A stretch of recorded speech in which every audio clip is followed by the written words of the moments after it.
Welcome to We Are Soccer, the show that talks about pro soccer, youth soccer, and everything in between. I'm your host, Craig Hearn.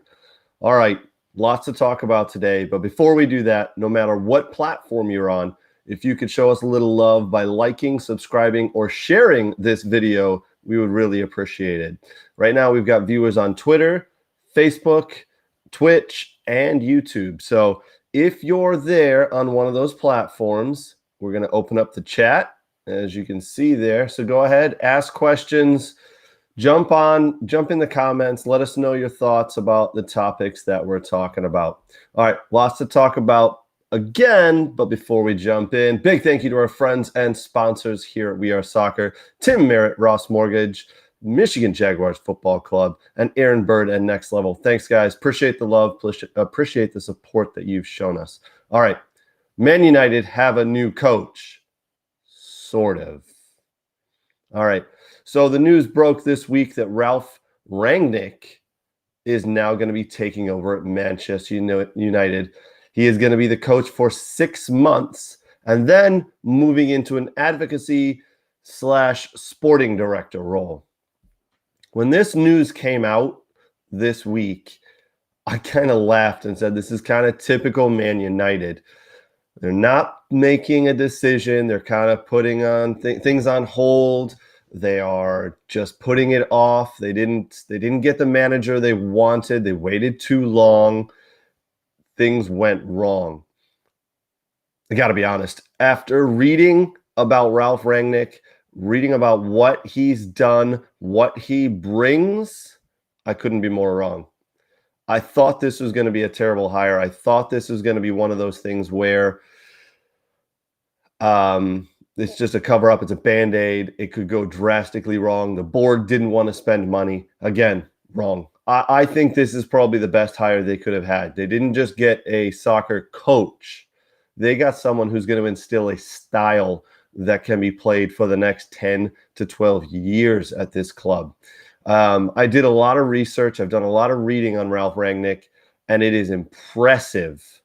The coaches who've learned under him, I had no idea. All right, so who is Ralf Rangnick? This man, he's German, staunch German. He's demanding, very demanding. He's a teacher. He doesn't hide secrets. He likes to teach coaches. He likes to teach players.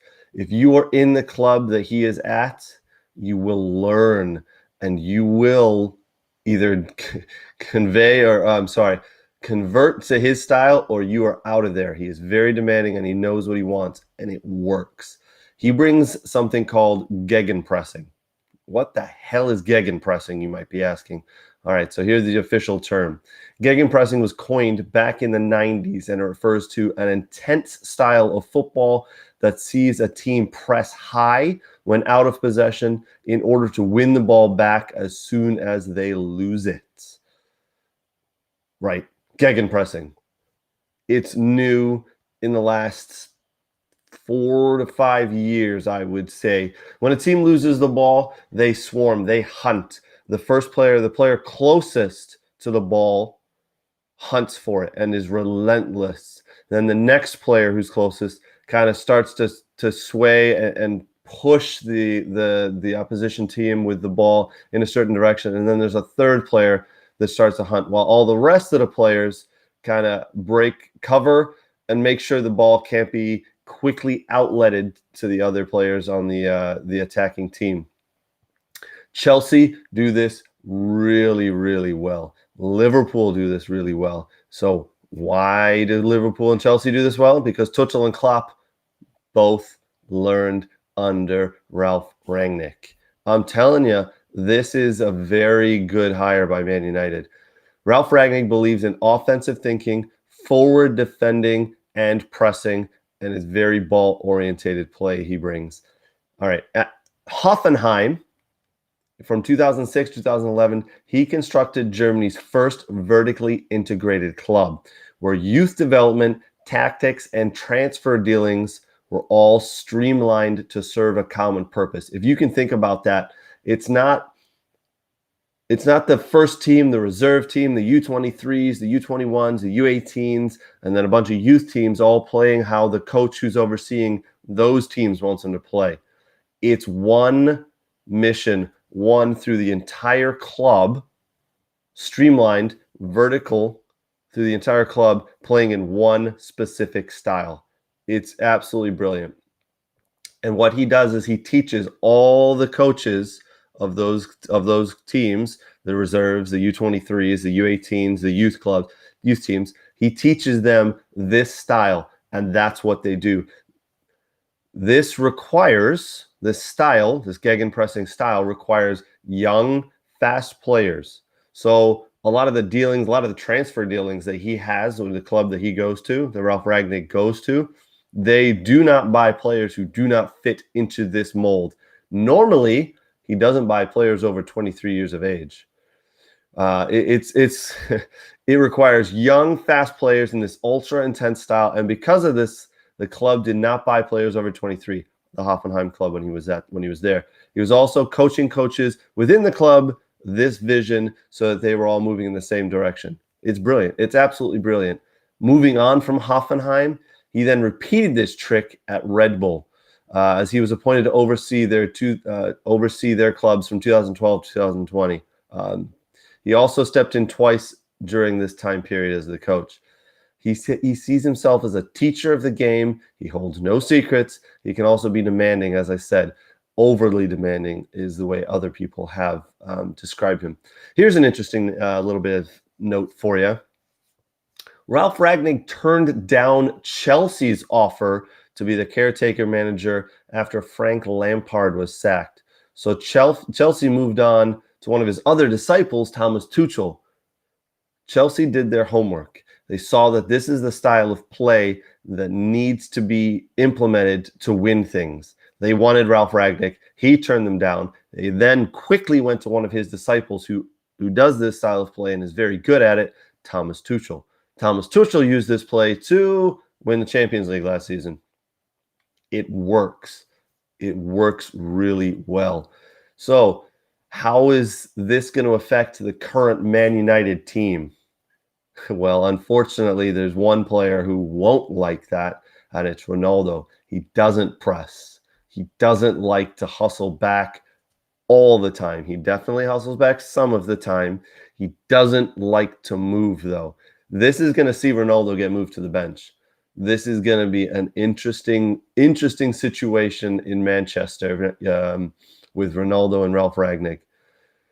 I'm telling you guys, I think this is a brilliant hire by Manchester United. I think it's a great hire, one, because he can step in for 6 months, be the coach, get the current players running this gegenpressing style, see who fits the style, who can work it, and then he can then hire the manager that he wants to oversee this moving forward.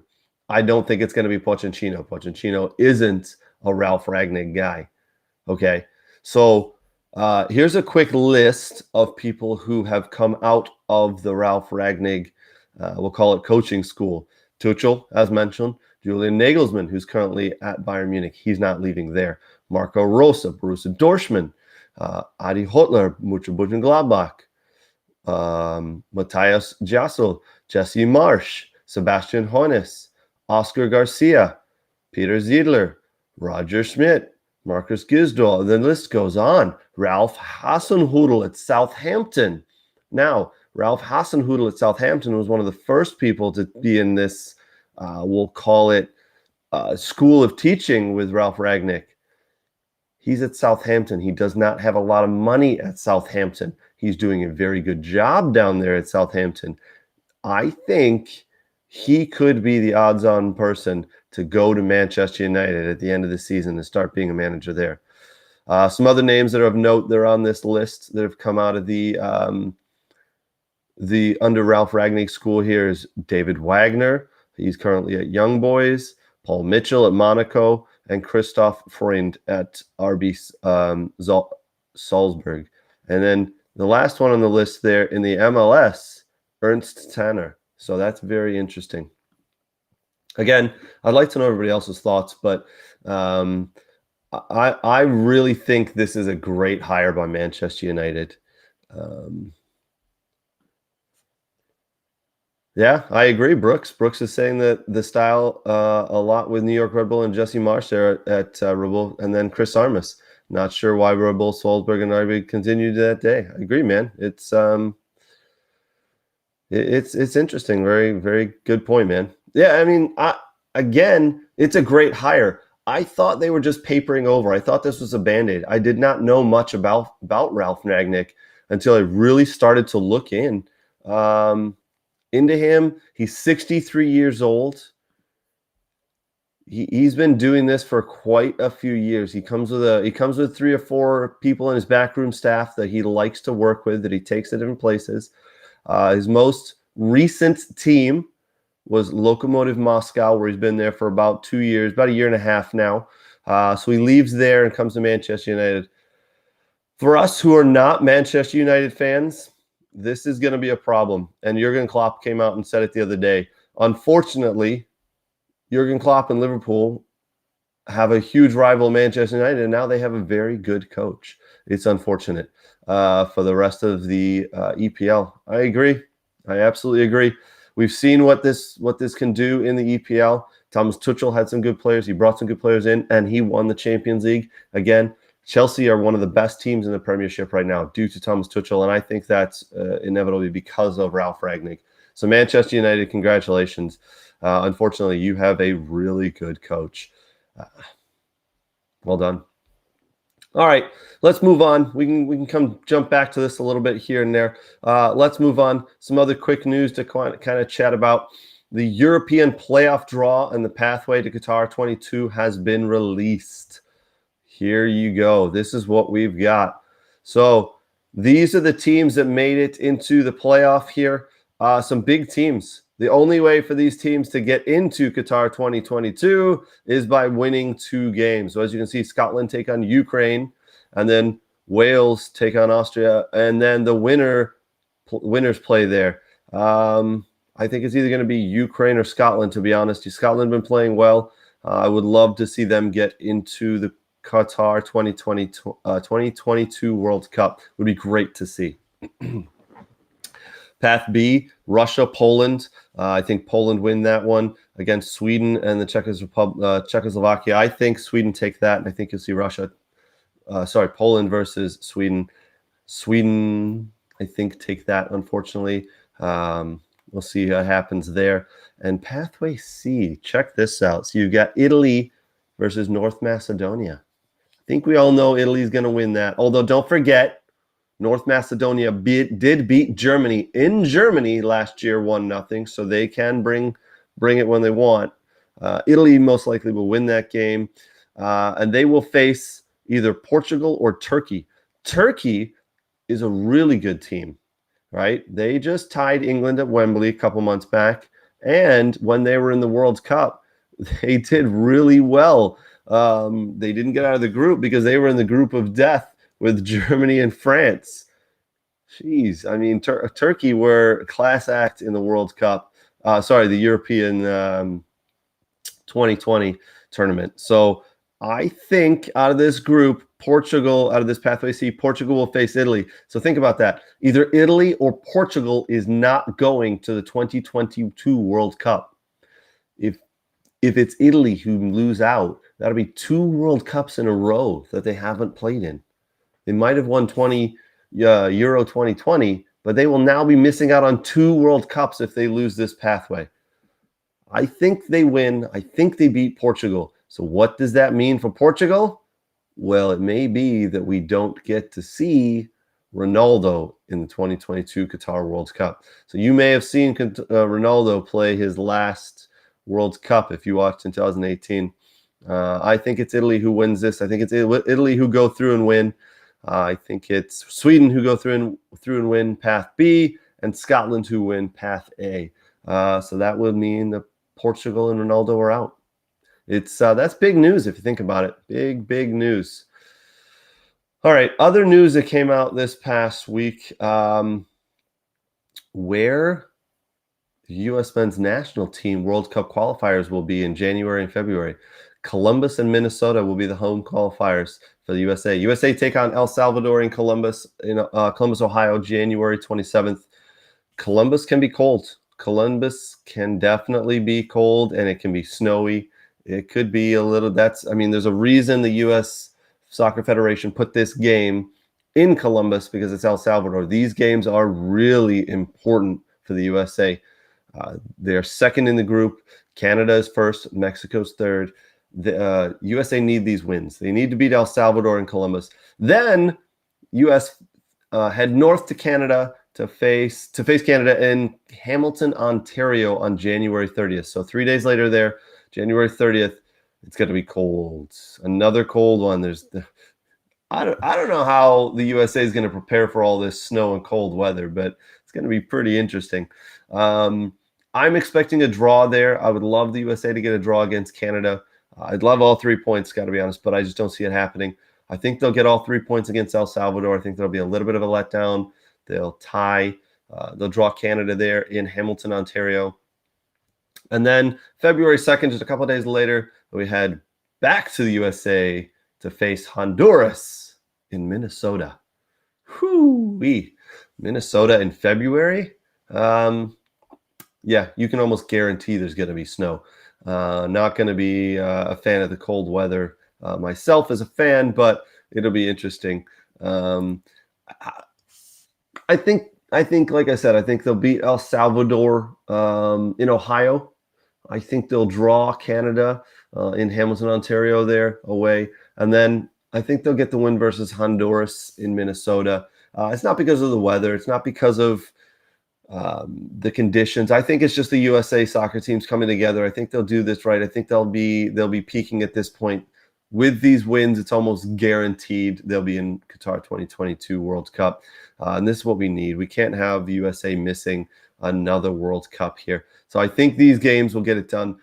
I can see why the U.S. Federation put the 2 games here in the U.S. in such cold locations against these smaller teams that don't get to play in this weather often, because it's all or nothing. It's all or nothing. It's go time. The USA need to qualify, and they need to qualify as soon as possible, because this is CONCACAF, and anything can happen. As they say, don't get CONCACAF'd. Take care of business, and I think the U.S. Federation is doing that with these games. I believe Greg Berhalter and the team will step onto the field, and I think they'll get 7 points out of this, which is almost assuring that we'll get into the World Cup.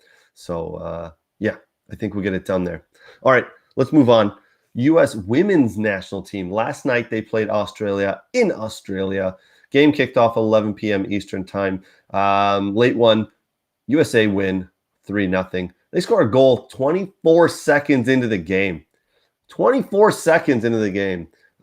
Good morning, Steven. Thanks for joining, man. Appreciate it. Love to have you along. Again, guys, we've got the chats open. Go ahead, jump on. Would love to see you guys. Love to see you guys jump on the chat.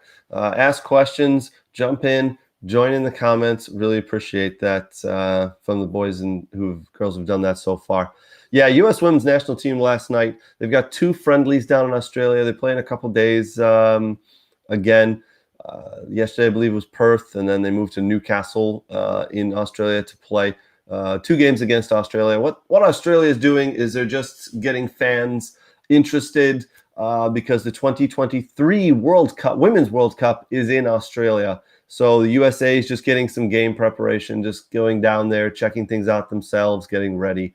The game last night, 3-0. It looked like USA from the scoreline dominated. They absolutely did not. They should have been 1-1 at the half, maybe even down 2-1.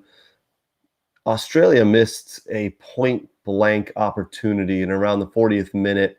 I swear this ball was on the 3-yard line this woman missed. I've seen misses like this before, but you don't see them often. It was, I feel bad for the poor girl who missed. It should have been 1-1 at the half at the very least. Luckily for the USA, they were up 1-0. 24 seconds into the game, as I said, they scored. Some bad defending on the Australian side. I didn't see what I was hoping to see play-wise out of the U.S. women's team. They They were sloppy in possession. They left the wings open too much. Australia, after the first 5 or 6 minutes, Australia really grew into the game and really started to get the ball wide, get the ball down the wings and into the box. I thought the USA they couldn't close down quick enough out there. They got sloppy when they did actually win the ball, and they gave it right back to Australia, who then just went straight back wide and then straight back into the box. I was hoping to see more from this USA team, but I liked the lineup. I liked the overall squad that they had. It was young. It's moving forward with the future. We got rid of some of the old dead weight that we've been carrying around for a couple of years. So I liked the squad. I think this is the way to go. And the more games this young U.S. women's squad can play, the better it's going to be. The better they're going to prepare themselves for the World Cup 2023. So yep, they got one more friendly down there in Australia coming up. I can't remember what the date is. We'll put it out there. It should be a good one. Good morning, Victor. Great to see you, man. All right. Some interesting notes have come out this past week. Here's one. Brentford will be using the same home strip that they're using this year. They want to save fans money, and they don't want to force the fans to buy a new strip. So here's what their chief executive, John Varney, said. We believe in football being affordable for our fans and are aware of the need for the game to become more focused on sustainability. So Brentford will have the exact same home strip next year as they have this year. I think that's awesome. If you guys didn't know, English teams, most teams actually, put a different strip out every single year. Home, away, third strip. It's generating money. That's what this game's about. It's become more about generating money. And these teams earn money by selling their jersey, right? So they just develop 3 new jerseys every year, new designs. And some of them are great, but some of them are crap, and it's just there for money, and you know it. So Brentford are kind of bucking the trend a little bit, and they're just putting out they're not putting out a new home jersey next year. They're going to use the same one. Very interesting. I agree, Stephen, on the new players for the U.S. women's national team. I think they'll get better with time. Absolutely. It's going to be great. It's going to be good to see. I really liked Lindsey Horan, who took over the number 10 jersey from Carly Lloyd. I thought she played well last night. Man, she's a solid player. I really liked her. I'm not sure why Julie Ertz wasn't in the squad. I don't know if she's been just not picked up because she's a little older, but I really like Julie Ertz, so I'd like to find out why she wasn't in the squad. Either she's injured again or she just didn't make the squad. I'm hoping it's through a little injury or something like that, because I really like Julie Ertz. I think she can hold it down for the USA when she gets back, if they put her back in. All right, unfortunately some sad news that came out this past week. Sheffield United's John Fleck, in the 63rd minute of their game versus Reading, collapsed. We saw this in Euro 2020 with the Denmark team. We saw this happen, just a player collapse. We've seen Sergio Aguero recently kind of walk himself off the field because he had a heart condition. Again, we don't know if Sergio Aguero is going to ever play again. The doctors have told him he needs 90 days of rest to see what happens with his heart. He has a little bit of a regular beat at this point, I guess. But it happened this past week. Sheffield United's John Fleck, he collapsed during the 63rd minute. Another player just goes down with no one around him, and he goes unconscious. They got the medical staff to him from both teams, Reading and Sheffield United. The medical staff ran out to him. He left the stadium. He was conscious. They got him to the hospital. They're doing tests on him. But again, this seems to be more players these days we seem to be seeing that are going down with heart conditions. It's becoming a concern. I don't know what it is. I don't know why it's happening. It's unfortunate. Hopefully we see John Fleck back on the field. He's been a really good player for Sheffield United, who play in the championship. They played last year in the Premiership. Hopefully he can get back on the field and this isn't a serious thing. But yeah, it's not fun to watch. It's a scary situation when you're watching these games and players just collapse.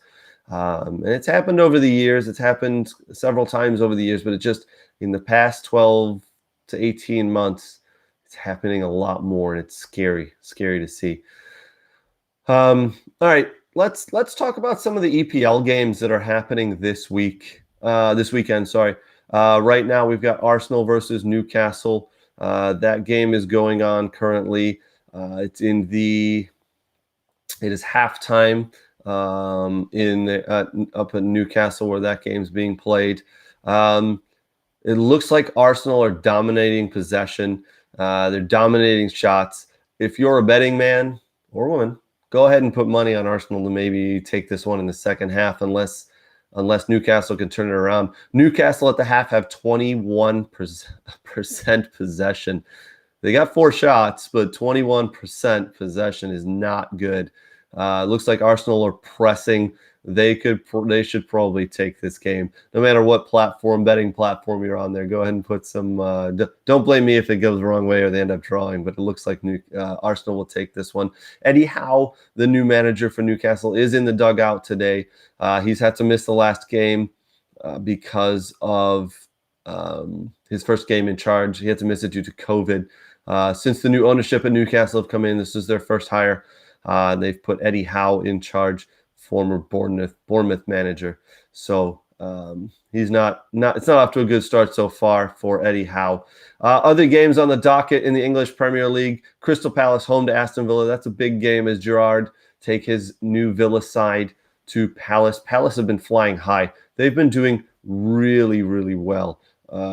I, at the beginning of the season, predicted that Crystal Palace would be one of the 3 relegated teams.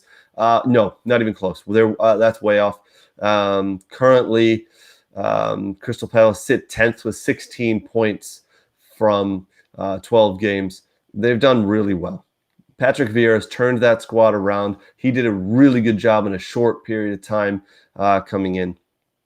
Steven Gerrard took over Aston Villa after Dean Smith was let go 2 weeks ago. He's been in charge for 1 game. They won that game against Brighton Hove Albion, Brighton Hove Albion doing very well. They're currently in 9th. But Villa find themselves in 15th place on 13 points. That's just 4 points above the relegation spot.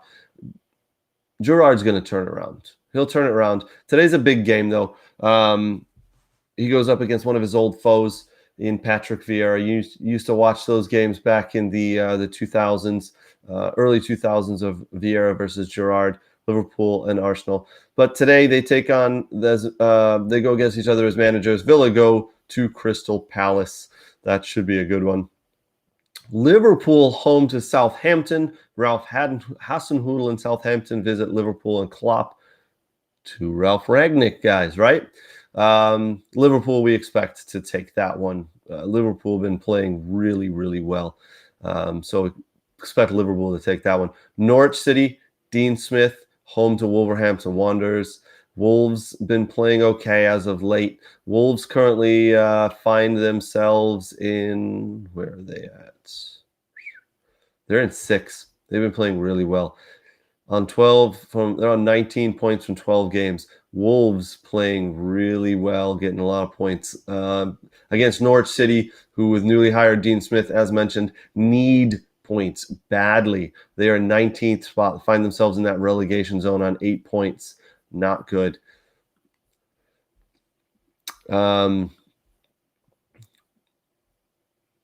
Lots of good talk going on in the chat. Jump on if you guys just jumping in and watching. Jump in the chat. No matter what platform you're on, Twitter, Facebook, YouTube, jump in the comments. Please go ahead and also do us a favor. Give us a like, subscribe, and share. Very much appreciated. But, yeah. I think that's Nate that's definitely Nate who's commenting there. Thanks for watching, Nate. Missed you in the studio, buddy. All right, what other games we got today? We got Brighton Hove Albion home to Leeds.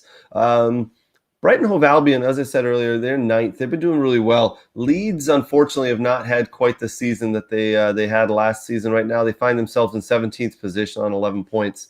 They need to do a little bit better. I have a feeling this could be Marcelo Bielsa's last season with them. So he typically signs a 1-year rolling contract, and he did that again. And this is the longest he's been at a club. I think he's been there 4 years now at Leeds. This season could see it be his last.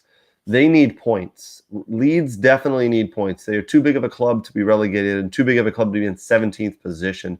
They need to pick it up and get points. Can they do it against Brighton Hove Albion? I don't know, because Brighton Hove Albion are really good. They're a very good pressing, very good defensively organized team, and they like possession of the ball. This game to me has draw written all over it. So be careful if you're betting on that one today. Tomorrow's matches: Brentford at home to Everton. Two teams in need of points. Brentford on 14, Everton at 11. Good game, but I feel that this could end in a draw as well. So be careful when betting on that one. Burnley at home to Antonio Conte and Tottenham Hotspur. Tottenham Hotspur need points. Tottenham, unfortunately, in 7th position. They're actually doing better than you'd thought, but unfortunately, Tottenham pulled a Tottenham this past week. And wrong picture. And in the Conference League play, lost 2-1 to Slovenian side Mura in the 94th minute. Powerhouse Mura. Yeah, no. Tottenham, I'm not sure what you were doing there, but man, you guys got to pick it up. It's not good. Oh, good call, Bowman. I like that. Eric Bowman chiming in on the on our. What other bets you got there, buddy? You chiming in on YouTube. Potter and the Potters versus Beals will be a solid matchup. I like Potter versus Beelmer. Sorry, yeah. Brighton Hove Albion versus Leeds. Spurs are a tier 4 team. They can't even win a 4th League Euro competition. I don't know if we want to be talking about tier 3 and tier 4 teams there, my Man United friend. Your team have let us down a lot. Ooh, I do like the hit of $2.50 on Arsenal at the half. That's definitely a Money Pit Sports bet right there. Love it. Absolutely love that. If I should jump on myself and put that on, because I do think Arsenal are going to go on to win that game up at Newcastle. Definitely they're dominating possession, Arsenal there. Other games that are going on this weekend, as I said, Tottenham versus visit Burnley. That should be a good one. I do think Tottenham take that one, so maybe put some money there. I think they'll pull it together. Leicester and Watford. Leicester have not been playing as well as they should this past season. They find themselves in 12th, which is very un-Leicester-like as of late in the last couple of years. I know Stephen, who's on the chat still, Stephen Aversa, he's a big Leicester fan. Hopefully they can pull out 3 points there for you, Stephen. I do think they'll beat Watford, though. And then we have Man City at home to West Ham. This is going to be a sneaky good game. This is going to be a really good game. West Ham have been playing really, really well. They've beaten a lot of the big clubs. Man City are going to look for revenge against West Ham because West Ham knocked them out of the Moose Cup a couple of weeks back, the Carabao Cup, for those of you who don't know. I think Man City do take this one, but you just never know. David Moyes has his West Ham team playing really well. I tell you, don't be surprised if West Ham come away with a draw or even 3 points. We've seen Man City be susceptible to losing and drawing this season. I do expect them to pick up the points here, but it could be a sneaky good game. So keep your eyes on that. That's a 9 a.m. Eastern time kickoff for you guys. The last game of the weekend, Chelsea at home to Man United. Ralf Rangnick not in charge yet. Michael Carrick takes charge again. Man United went this past week in Champions League play, won 2-0. The players in the team looked really good under Michael Carrick. Good win there. The players looked hungry. Can they do that against Chelsea? No, I don't think so. I think they're still unorganized. They still have some of the best players in the world, don't get me wrong. I like the fact that Jadon Sancho actually played in his correct position of right wing. So well done, Michael Carrick, for doing the obvious thing there. I think he plays Sancho again. I love Jadon Sancho. I think he needs to get more minutes. But I don't think they're organized enough. I don't think those players have the work ethic enough yet to go to Chelsea and beat this one of the best teams in the league. Obviously, Chelsea right now find themselves in first place. They're 3 points ahead of Man City on 29 points. So I think this game will be a good game, but I think possession-wise, Chelsea will dominate. And I think you'll see a 2-0 scoreline, in my opinion. Sorry, Eric, Man United fan there. And I agree, Eric. Chelsea are too good. Even with Conte out, good, and Chilwell's out too, unfortunately.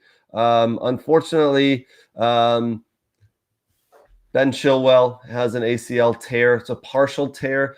They're going to, for 6 weeks, observe the knee and then make the decision whether he needs surgery. If he has surgery, he'll be out for 12 months, which is really unfortunate for Ben Chilwell. He's been a mainstay in that Chelsea team for the last 5 or 6 weeks. He's been playing really well. He scored some goals. It's unfortunate that he goes down with a knee injury like that. So unfortunately, he goes down injured. Hopefully for Chilwell, it's not a serious tear and he can just rehab it without surgery, because surgery requires 8 to 10 months or more. N'Golo Kante is also out for that game. Yes, good call, Eric. He has a twisted knee or a slight sprain. It's not serious. He probably will not make the game tomorrow. Yeah, Maguire is also out, and that definitely helps. That definitely helps United. Maguire, if you guys don't remember, picked up a red card and is out for tomorrow's game. I love the chat here, guys. Where did Chelsea his first coach start? Yep, that's Stuttgart under Ralf Rangnick. We know. Yep, we went over that earlier. You should have joined in, Nate. Tuchel is a disciple of Rangnick. Yep, and that's good call, buddy. Good call. Love it. Love the chat that's going on. All right, if you guys are new to join, jump in the chat. We've got a lot of good stuff going on. Good chat. Yeah, we woke up late because of all the wine you were drinking, Nate. Yeah, and why don't we quickly look at some of the fixtures that are happening this weekend for Nate's favorite league, the Bundesliga. Cologne home to Mönchengladbach, Hertha Berlin home to Augsburg, Greuther Fürth home to Hoffenheim. That'd be an interesting game. Bochum home to Freiburg, Wolfsburg home to Borussia Dortmund. That game's on today at 9:30 a.m. on ESPN Plus.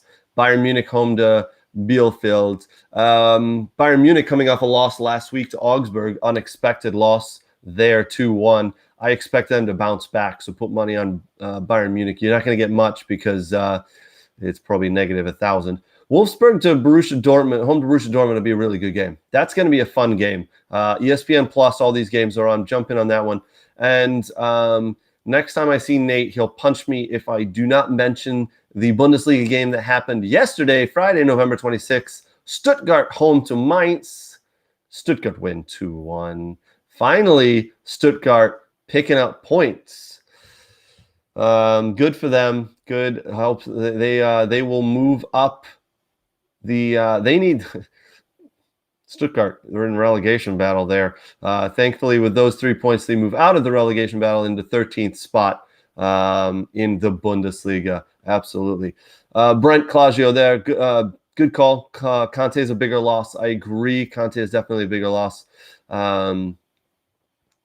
have Chalobah, agreed. And Azpilicueta, I'm sorry. He's past his prime right now. James and Christensen. I think you guys will be all right. Yeah, I'm good. I think you'll be fine. I'm sad for Chilwell, though. I think that's a huge loss for Chelsea. I'm sad for him because he was just getting into the England team doing well. But you're right on that Man United Chelsea game. Conte is a big loss in the middle of the field.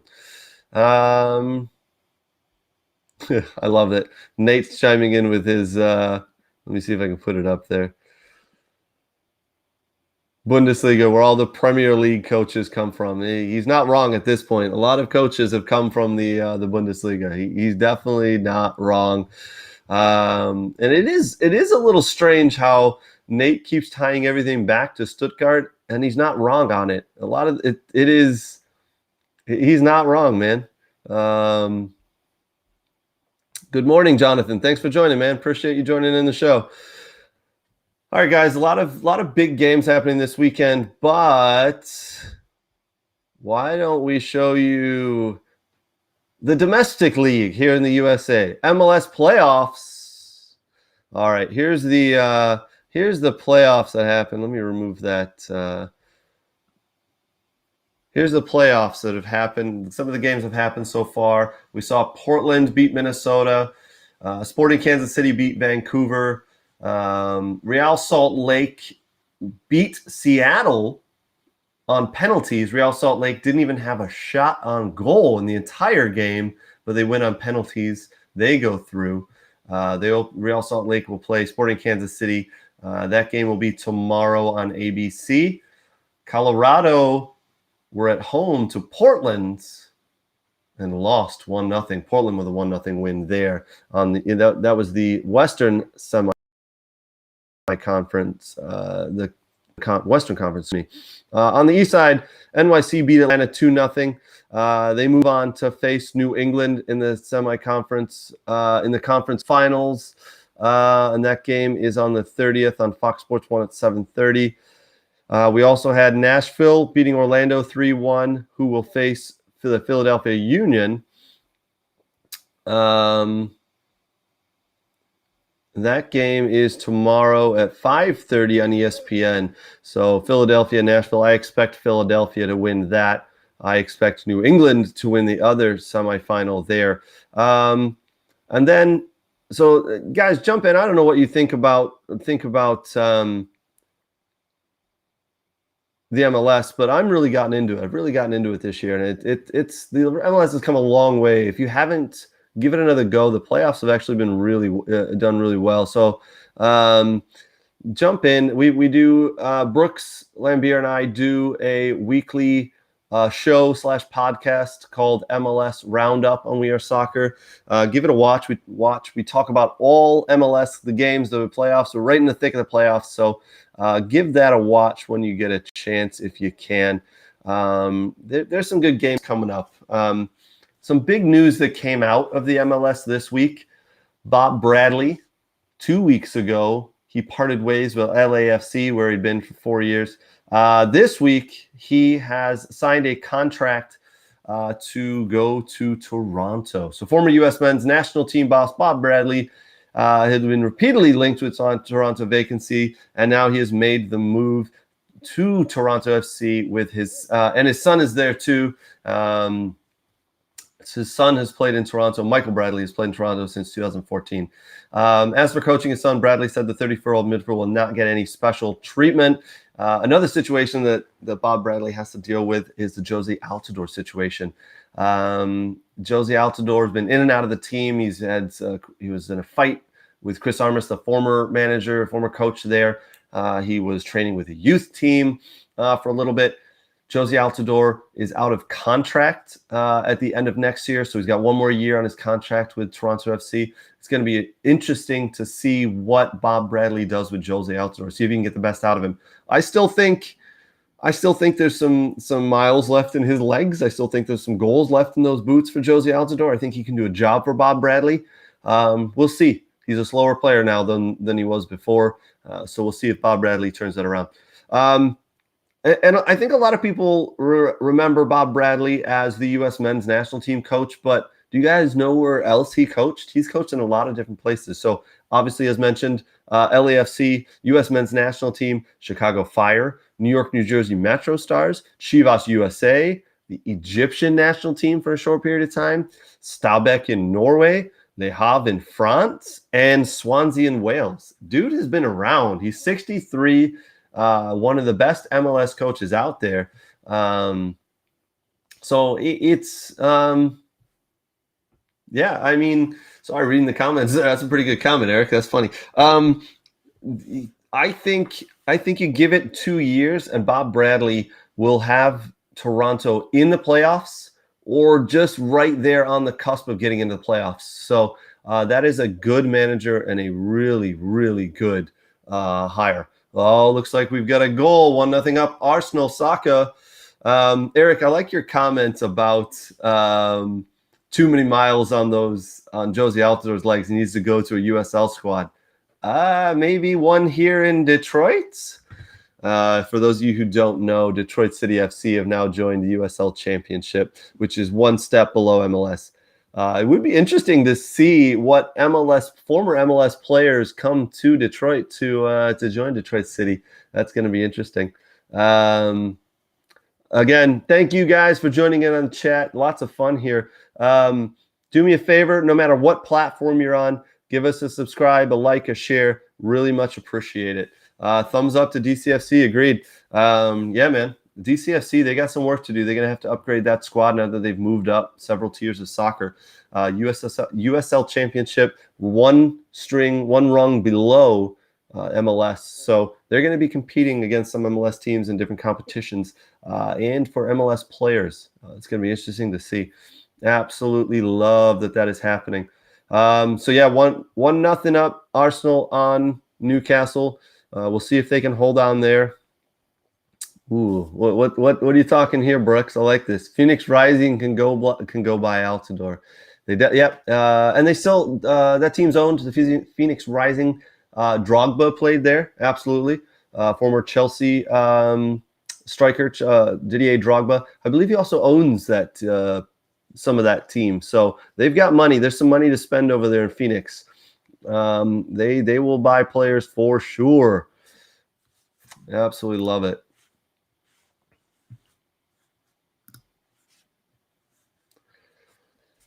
Yeah, I agree, Brooks. I think Bob definitely he'll add culture within the organization. Yeah, and as you said, Toronto in our MLS roundup this past week, Curtis Ali was let go. So they brought in he was a former general manager, been there for quite a few years, former Michigan standout, Michigan native there, Curtis Ali. But they brought in a new GM. Now they've brought in Bob Bradley, who will definitely turn things around. So that organization, and that's a big soccer city, by the way, Toronto. They're a multi-racial city, a lot of different ethnicities. So they've got a good crowd up there in Toronto. It's going to be fun to see what Bob can do with that. What Bob can do with that squad. What else we got going on this weekend? Soccer's a lot of different things. It's sad to see what's happening in the NWSL. I haven't had a chance to read too much about it, but I believe out of the 10 teams in the NWSL, that's the National Women's Soccer League, out of the 10 teams in the past, I want to say 18 months, 9 coaches have either resigned or been fired due to allegations of abuse, sexual abuse. That's crazy to me. 9 out of 10. I got to do a little bit more reading on that. It's really sad to see what's happening. And then the final was last week. We had the Washington Spirit versus the Chicago Red Stars. The Washington Spirit won 1-0. And the day after the game, the Red Stars coach resigned because of all the allegations that have been against him. The rumor is that a lot of the allegations have been placed against him. Former players not only went to the NWSL, but also went to the U.S. Women's Soccer Federation, the U.S. Women's National Team and the Federation, and complained about him, and nothing was done. So looks like there'll be some more inquiries there. There's going to be probably just sad to see that happening. Women's soccer really on the rise, but it's sad to see what's happening in the NWSL. Hopefully that league can get their stuff together and get coaches in there who are good people, who aren't there for other things. Really enjoyed some of the NWSL games this past year. They were fun to watch.